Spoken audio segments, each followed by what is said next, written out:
Il est 13h, bonjour à tous, merci de votre attention. Voici les titres à la une de l'actualité ce samedi. Une mission de haut niveau de la CEDEAO conduite par le président ghanéen Nana Addo Dankwa Akufo-Addo était en Guinée-Conakry hier. Mission de haut niveau de la CEDEAO à laquelle a pris part le chef de l'État Alassane Ouattara. Échange franc et fraternel, les positions de la CEDEAO suite au coup d'État en Guinée ont été exprimées aux nouveaux hommes forts de Conakry. La vie difficile de l'exil est désormais loin derrière pour 181 Ivoiriens qui s'étaient réfugiés au Ghana au moment de la crise post-électorale 2010-2011. Après 10 années passées loin de leur pays, ils ont fait le choix de rentrer en Côte d'Ivoire, des familles accueillies par le HCR et le service d'aide et assistance aux réfugiés apatrides. L'ex-président algérien Abdelaziz Bouteflika est décédé hier vendredi à l'âge de 84 ans. Depuis sa perte du pouvoir en avril 2019 sous la pression de l'armée et de la rue, l'ancien chef de l'État était resté retranché dans la solitude dans sa résidence médicalisée de Zeralda, à l'ouest de Alger. Voilà pour l'essentiel.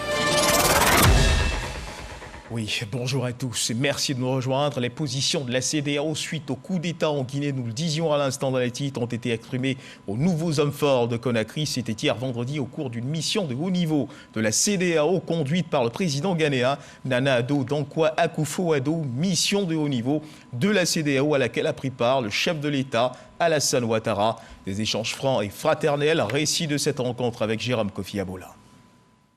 Un bref séjour du président de la République, Alassane Ouattara, ce vendredi 17 septembre 2021, dans la capitale guinéenne pour une mission de haut niveau, tout aussi brève parce que n'excédant pas une journée.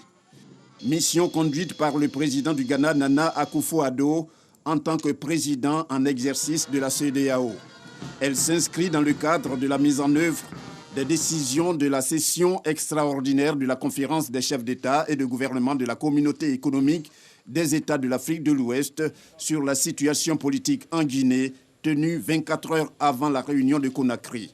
Des décisions comme la tenue des élections le plus rapidement possible, au plus tard dans 6 mois, le gel des avoirs financiers des nouveaux dirigeants du pays et des membres de leur famille à qui il est aussi imposé l'interdiction de voyager. Pour le président ivoirien Alassane Ouattara et son homologue ghanéen Nana Akufo-Addo, président en exercice de la conférence des chefs d'État et de gouvernement de la CEDEAO, la rencontre avec les nouvelles autorités guinéennes s'est bien déroulée. On a eu des entretiens très francs, fraternels, avec le colonel Doumbouya et ses associés, collaborateurs. Et je pense que le CEDEAO, la Guinée, va trouver moyen de marcher ensemble. Nous avons eu un excellent séjour à Conakry. Nous avons eu un excellent entretien. Le président Nana Akufo-Addo, que j'ai accompagné, vient de vous dire l'essentiel et nous garderons le contact. Merci au peuple de Guinée pour votre accueil et votre hospitalité. Les présidents ivoiriens et ghanéens se sont aussi félicités d'avoir rencontré l'ex-chef de l'État de la Guinée. C'est le 5 septembre 2021 que le président Alpha Condé a été renversé par un coup de force mené par les forces spéciales guinéennes conduites par leur commandant, le lieutenant-colonel Mamadi Doumbouya. Récit de Jérôme Kofi Abola et justement le président de la République Alassane Ouattara qui a d'ailleurs regagné Abidjan hier sur le coup de 19h. Il a été accueilli au bas de l'échelle de coupé par le Premier ministre Patrick Achi. Le chef du gouvernement Patrick Achi qui doit d'ailleurs procéder ce samedi au lancement des travaux de réhabilitation et de renforcement de la côtière. Juste après son arrivée à l'aéroport de San Pedro, le Premier ministre Patrick Achi s'est rendu à la place Saint-Pierre où l'attendaient les chefs traditionnels. Après la prise de Kola, le chef du gouvernement a eu une rencontre fraternelle avec les têtes couronnées à qui il a transmis le message de remerciement et de paix du chef de l'État, Alassane Ouattara. Un extrait de son discours. Les premières choses qui sont venues remettre en cause le développement fulgurant que le père de la nation avait impulsé dans ce pays, c'est l'instabilité, les troubles sociaux, politico-militaires. C'est le message que j'étais venu vous donner de la part du chef de l'État, un message de remerciement, un message de félicitations, un message d'encouragement pour les efforts que vous faites chaque jour et de vous dire qu'il compte sur vous. Il compte sur vous pour maintenir le calme, la paix dans ce pays, afin que tous les actes de développement que vous voyez puissent continuer et que d'autres suivent et que nos enfants, à la suite de nous, on puisse leur remettre un pays dans la paix, qu'ils continuent, parce qu'à la fin de la journée, c'est le développement qui est le plus important. Voilà, le Premier ministre Patrick Kachi qui est donc à San Pedro pour procéder au lancement des travaux de réhabilitation, le renforcement de la côtière. La côtière, cette route, vous la connaissez sûrement si vous l'avez déjà pratiquée ou peut-être en avez-vous déjà entendu parler. Cette route présente un bien triste tableau. Hier, fierté des villes reliées par elle. Aujourd'hui, elle sombre dans une longue agonie. Avant cet événement tant attendu par les populations du district du Bassa-Sandra, le ministre-gouverneur Philippe Légré s'est rendu sur la côtière. Celle-ci n'offre aucun confort de mobilité. Sam Conan depuis le Bassa-Sandra. Vu du ciel, on se croirait sur une piste villageoise. Une fois sur terre, on se rend compte qu'il s'agit bel et bien de la côtière. Autrefois, fierté des villes comme Fresco, Sassandra et San Pedro. Aujourd'hui, la côtière est dans un état de dégradation avancé. La côtière est tout simplement dans le coma. Quelques usagers téméraires rencontrés sur cette voie racontent leur calvaire. C'est des nids de poules, des puits perdus même. Avec l'état de la route, il y a des coupés de route. C'est risqué en fait. Chaque jour, la route là, ça fatigue l'homme. On casse l'âme, les camions là, ils se gardent, sinon on souffre même. Souvent, tête là, ça fait couler, t'as poussé. Un peu seulement, la voiture est gâtée. On va pousser. Nous, les femmes, là, on va pousser. Un peu seulement, la voiture est gâtée. Le ministre-gouverneur du district autonome du Bassa-Sandra, Philippe Légré, s'est donc rendu sur la côtière. Cette souffrance-là fait que cette côtière-là a éloigné tous les investisseurs de notre district. Le Premier ministre Patrick Kachi vient procéder au lancement des travaux de réhabilitation et de renforcement de la côtière. Un ouf de soulagement. La côtière, longue de 354 km, relie les deux ports d'Abidjan et de San Pedro. Aujourd'hui, à partir de San Pedro pour se rendre à Abidjan, les usagers devront faire le détour par Gagnoua, longue de plus de 500 km. Deuxième titre de ce journal, fini l'exil pour 181 Ivoiriens qui s'étaient réfugiés au Ghana au moment de la crise post-électorale 2010-2011. Retour au bercail après 10 ans passés loin de la terre natale. Des familles accueillies par le Haut Commissariat des Nations Unies pour les réfugiés, le HCR et le service d'aide et assistance aux réfugiés et apatrides du ministère ivoirien des Affaires étrangères. Djune Babini, Issa Chononyeo. Après plus de 10 ans d'exil, 181 réfugiés en provenance du Ghana regagnent la Côte d'Ivoire. Le porte-parole de ces réfugiés ne cache pas leur satisfaction de retrouver la mère patrie. Nous étions en exil, ça fait aujourd'hui 10 ans et je pense que tout a été mis en place pour que nous puissions revenir. Nous sommes là et nous sommes contents de retrouver nos frères et sœurs. La direction d'aide et assistance aux réfugiés et apatrides les a assurés de leur réintégration scolaire et professionnelle. Le processus est bien coordonné parce que quand ils arrivent, on recueille leurs préoccupations et on les transmet au ministère technique qui s'en occupe. Je vois beaucoup d'enfants aujourd'hui. Nous avons une plateforme avec le ministère de l'enseignement, de l'éducation nationale et de l'alphabétisation, une plateforme chargée de l'intégration, de l'insertion ou la réinsertion de ces élèves pour leur inscription. Je suis heureux qu'ils arrivent pratiquement à la rentrée scolaire. C'est la première préoccupation que nous avons. Environ 7700 réfugiés sont attendus dans les jours à venir en provenance du Togo, du Mali, du Libéria et de la Guinée. Et puis, mesdames et messieurs, l'État vous voit. C'est le nom donné à une opération menée par le ministère de la promotion de la bonne gouvernance. Dans le cadre de la lutte contre la corruption, l'opération est dans sa phase active. Les premiers à en faire les frais, des policiers et des gendarmes. Ils sont 43 au total qui ont été mis aux arrêts pour fait de raquettes. C'est ce qui ressort de la conférence de presse conjointe du ministre de la promotion de la bonne gouvernance et de la lutte contre la corruption du commissaire du gouvernement. Des précisions avec Dangui Dangui. Projection d'images de caméras cachées montrant des actes de raquettes d'agents de force de l'ordre. 43 policiers et gendarmes sont ainsi dans les filets de cette opération dénommée « L'État vous voit ». Opération menée par le ministère de la promotion de la bonne gouvernance et de la lutte contre la corruption qui vise à restaurer l'intégrité et l'honneur des forces de l'ordre. Si ces agents d'application de la loi ne sont pas intègres, et foule aux pieds les règles élémentaires de protection des personnes et des biens, elle ruine la confiance nécessaire de nos concitoyens en sa police, en sa gendarmerie, en ses forces de défense et de sécurité. Le commissaire du gouvernement illustre les enjeux de l'opération. L'État vous voit avec cette histoire vraie.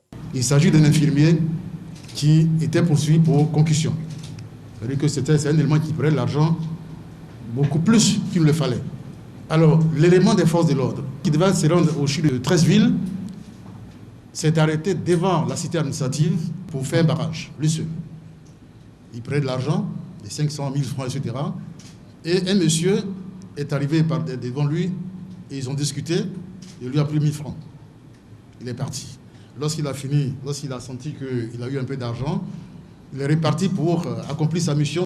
Alors, lorsqu'il arrive, il tape la porte et qu'il voit l'infirmier, alors stupéfaction. C'est le monsieur qui venait de racketter tout à l'heure au moment où il faisait son barrage. Qu'est-ce qu'il a fait d'après vous? Il copine avec lui en disant « Comment ça va mon frère ?»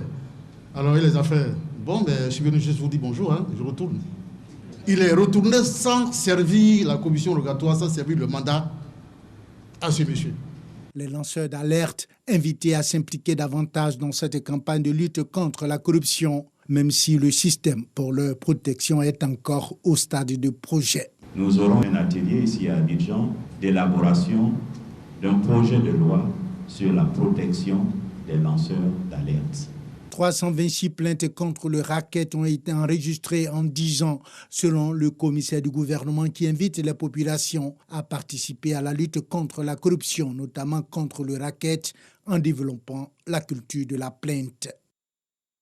Le gouvernement qui garde également un regard particulier sur l'évolution de la Covid-19 dans notre pays. La maladie est toujours présente. Chaque jour, de nouveaux cas de contamination sont enregistrés. À suivre le point de cette évolution de la maladie dans notre pays.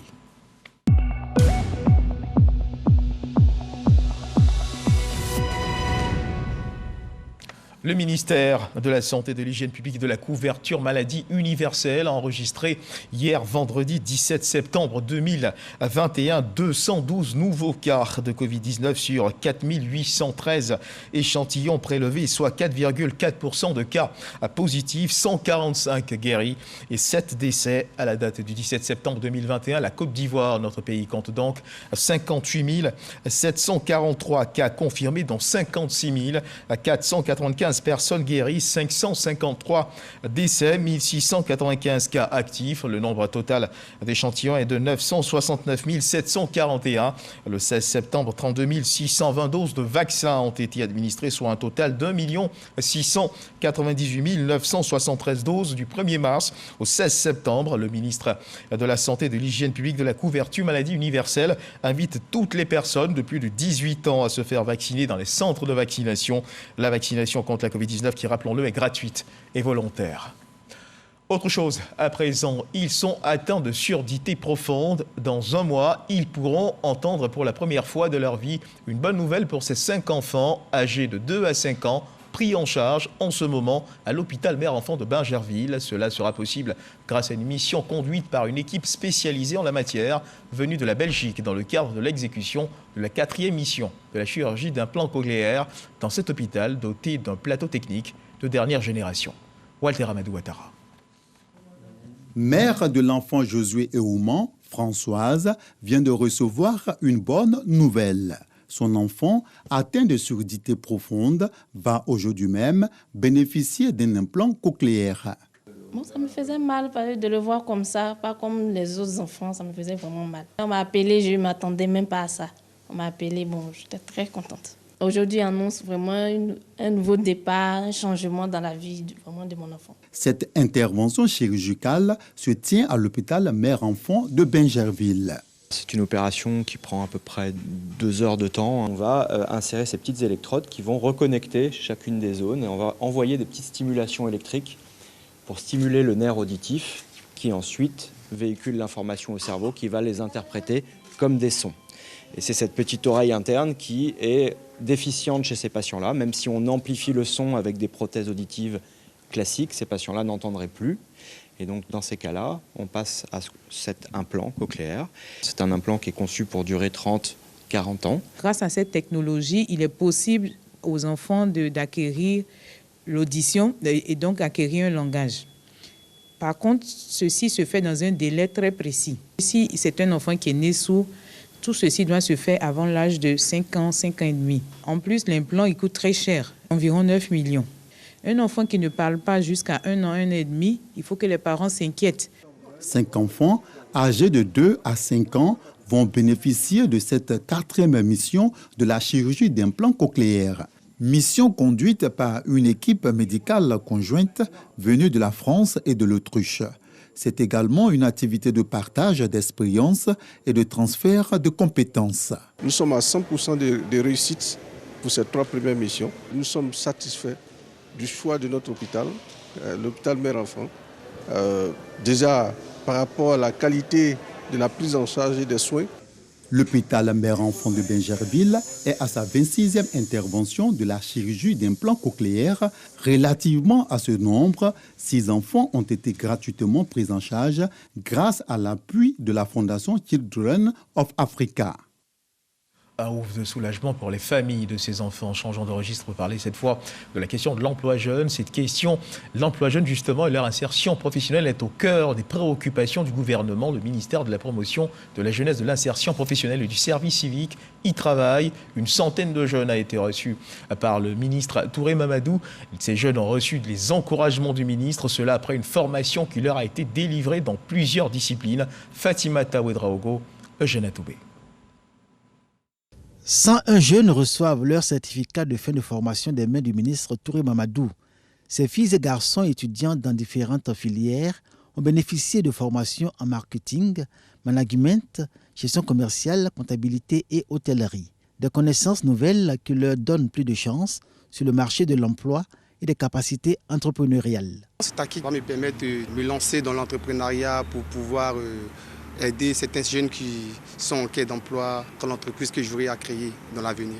C'est un acquis pour moi, cette formation, qui me permettra déjà après de faire mon cabinet en communication événementielle. La formation a duré 6 mois et assurée par un cabinet agréé. Elle s'inscrit dans le programme FCQ, formation complémentaire qualifiante, initié par l'agence Emploi Jeune.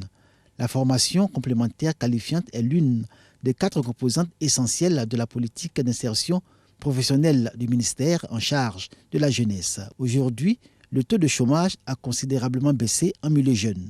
Il faut aussi que les jeunes eux-mêmes se mobilisent et qu'ils aient assez de flexibilité, qu'ils acceptent donc de se former. S'ils ont des formations de base qui ne leur permettent pas d'avoir donc du boulot, de travailler, ils peuvent retourner vers des formations complémentaires qui peuvent leur permettre donc dans d'autres métiers de travailler. Outre la FCQ, l'apprentissage, les stages de qualification et les programmes d'entrepreneuriat offrent aux jeunes de Côte d'Ivoire de réelles opportunités d'insertion professionnelle. Et on reste avec les jeunes. Ceux de la ville d'Agboville ont été encouragés et invités à la pratique du métier de la terre au travers de sensibilisation, de formation. C'était au cours d'une grande rencontre dénommée La jeunesse au rendez-vous de l'agriculture. Rencontre initiée par le président départemental de la jeunesse de la ville, Aïchini Fares. Cérémonie parrainée par le ministère d'État, ministère de l'Agriculture et du Développement rural. Objectif, réduire le taux de chômage des jeunes. Jean-Marc Tchétchi. La jeunesse au rendez-vous de l'agriculture à Rubino, dans le département d'Agboville. Une initiative qui vise à inciter la jeunesse au métier de la terre. L'agriculture serait un des éléments clés de la réponse au chômage des jeunes, selon Aidé Serge Patrick, représentant du ministre de l'Agriculture et du Développement rural. Aujourd'hui, mon message est clair. Je suis fils de la région, je vais à la chasse, je trouve un gros gibier, je l'envoie chez moi. Mon gibier aujourd'hui, c'est la culture des produits maraîchers. Dans ces produits, nous avons un revenu décent qui est très important pour nous.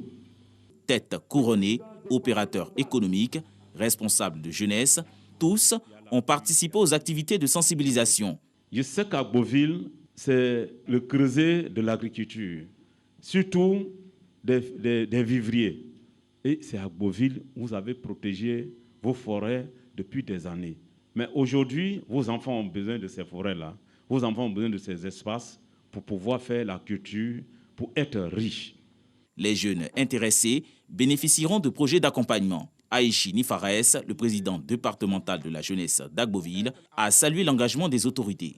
Après l'étape d'Agboville, ce projet s'étendra aux autres villes et communes de l'intérieur du pays. À Azaguié, les élèves ont été invités à prendre part à une action de reboisement. Cette activité du ministère des Eaux et Forêts consiste à la mise à disposition d'un jardin arboricole de 665 plants. Les populations ont épousé l'idée, une action citoyenne mettant à contribution les acteurs sociaux dans la politique nationale de reboisement. C'était en présence du ministre Alain Richard d'Envailly. Le récit de Franck Quadio. À Zaguié, sud-ivoirien, la lutte pour la reconquête du couvert forestier est au goût du jour. Ici, l'opération Un jour 50 millions d'arbres a pour cible le milieu scolaire. Raphaël et ses amis du lycée moderne sont des volontaires. L'arbre est important, c'est être vivant. En planter un arbre, ça évite beaucoup de choses comme le réchauffement climatique. Et l'arbre nous procure de l'ombre. Les élèves citoyens de demain sensibilisés aux bonnes pratiques de préservation de nos forêts.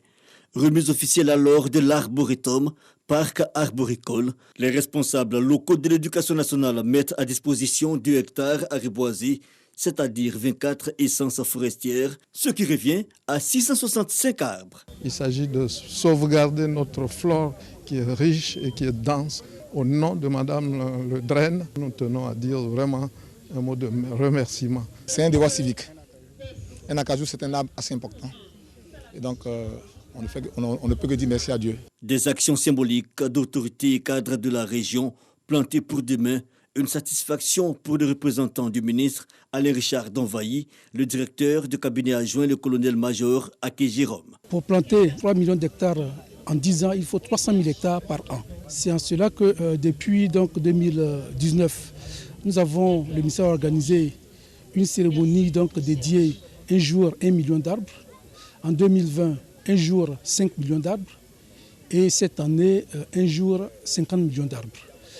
La cérémonie de ce jour qui implique les élèves marque donc le départ et c'est le lieu pour nous d'inviter toute la population à se mettre à la tâche. L'iroko, le tiama, le framiré, l'acajou, entre autres, plusieurs espèces essentielles au développement de nos forêts dans le cadre du projet. Un jour 50 millions d'arbres, le lycée des jeunes filles de Bingéville a récemment bénéficié de 5 hectares de plants d'arbres.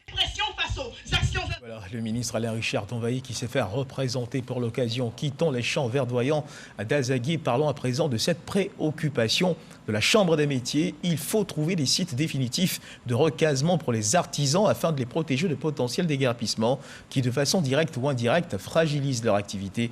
Le président de la Chambre des métiers a visité les sites de recasement des artisans de la commune de Koumassi. Il appelle toutes les communes à s'inspirer du modèle de la commune de Koumassi.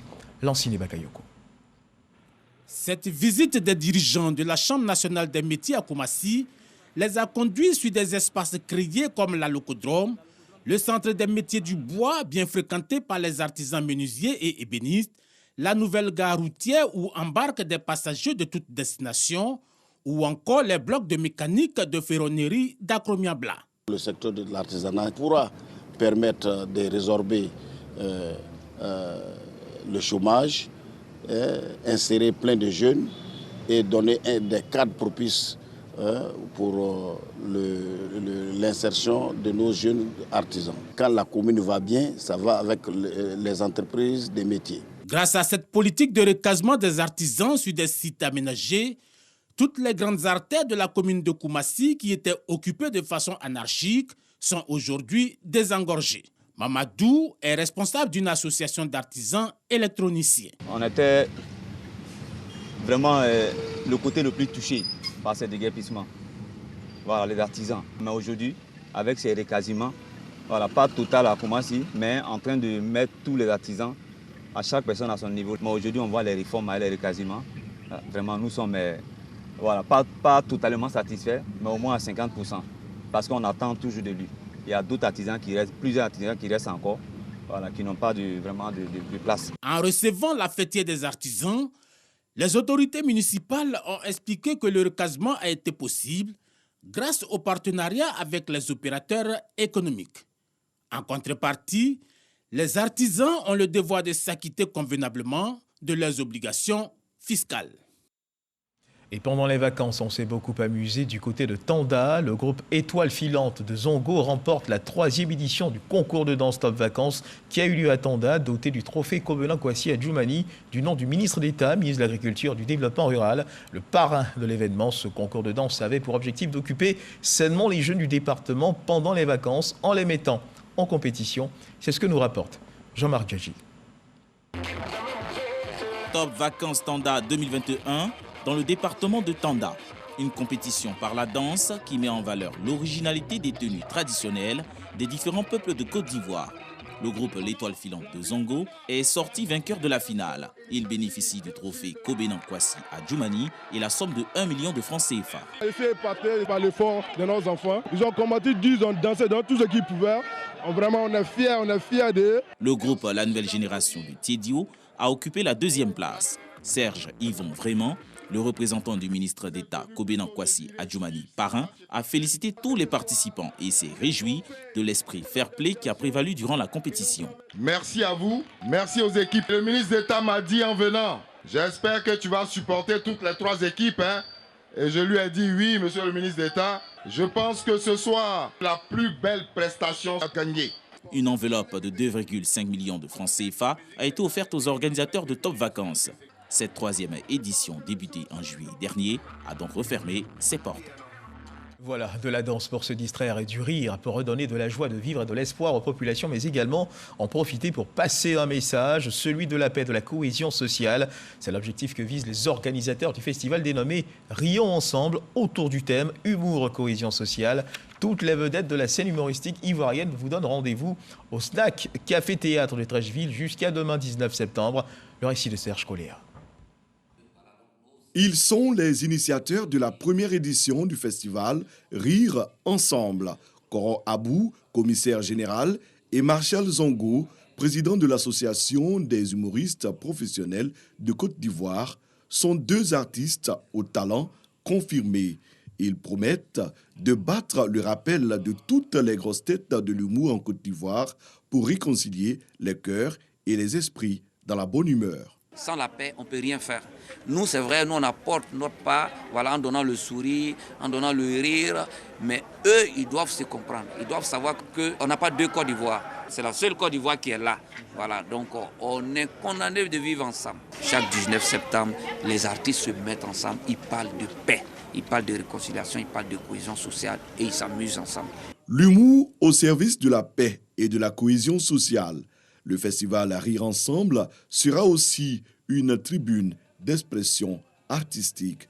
Il faut que le pays soit en paix pour que chacun puisse faire ses activités comme il entend. Nous, en tant qu'artistes, nous avons créé le festival. Nous attendons maintenant tous les amoureux de la Côte d'Ivoire, tous les amoureux de la paix, tous les amoureux de la cohésion sociale à venir nous soutenir, nous aider à porter ce message-là le plus loin possible et le plus longtemps possible. Pour que ce passé, qui est le 19 septembre, soit un passé dépassé. Le festival Rire Ensemble se tient du 17 au 19 septembre prochain au Centre national des arts et de la culture, CENAC, de Trècheville à Abidjan. Un programme de 3 jours auquel sont conviés tous ceux qui soutiennent la paix en Côte d'Ivoire. Et puis 3e titre de cette édition, nous le disions à l'entame de cette édition, l'ex-président Abdelaziz Bouteflika, l'ex-président algérien, a décédé hier, vendredi, à l'âge de 84 ans.